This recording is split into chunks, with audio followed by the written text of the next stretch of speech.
Magandang umaga po sa ating lahat, mga kapatid. Magandang umaga po, Father. Ipinagdiriwang po natin ngayon ang kapistahan ni Apostol San Matias.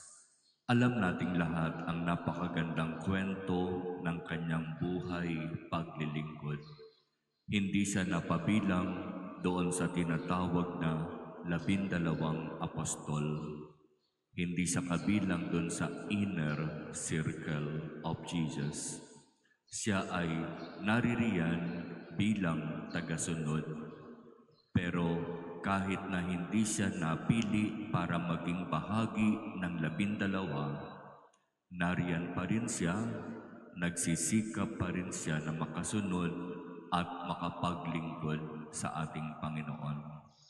Para kay San Matias, ang pinakamahalaga ay ang makapaglingkod at makasunod kay Jesus sa kanyang sariling pamamaraan. Hindi mahalaga kung napabilang siya sa 12, hindi mahalaga kung lagi siyang isinasama ni Jesus, hindi mahalaga kung siya ay masasabing malapit kay Jesus.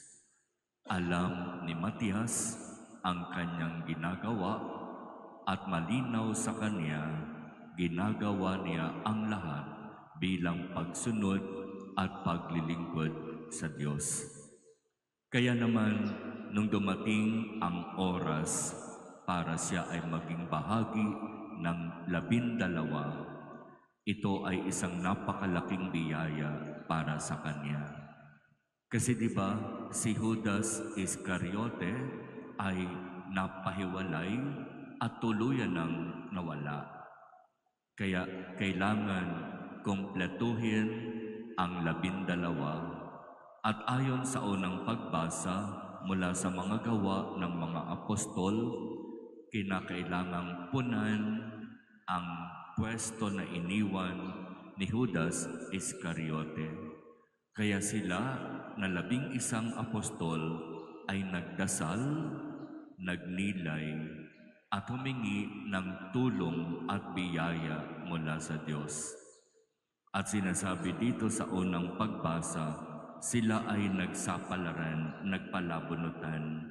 2 pangalan ang kanilang pagpipilian at ang napili at nahirang para pumalit sa apostol na nawala ay itong si San Matias. Kaya pinatunayan ni San Matias na sa pagkahirang sa kanya upang maging apostol, tunay na gagampanan niya ang kanyang responsibilidad. Ano, mga kapatid, ang magandang puluting aral sa buhay ni San Matias? Hindi kumikilos at gumagawa si San Matias dahil sa posisyon.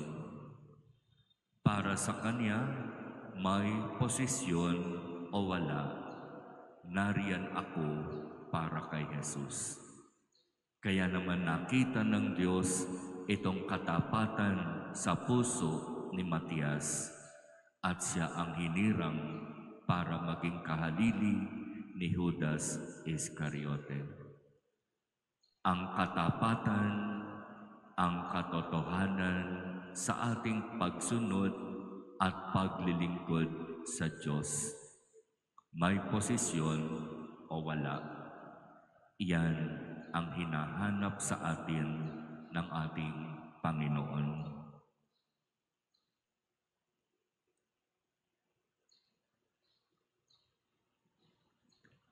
Amen.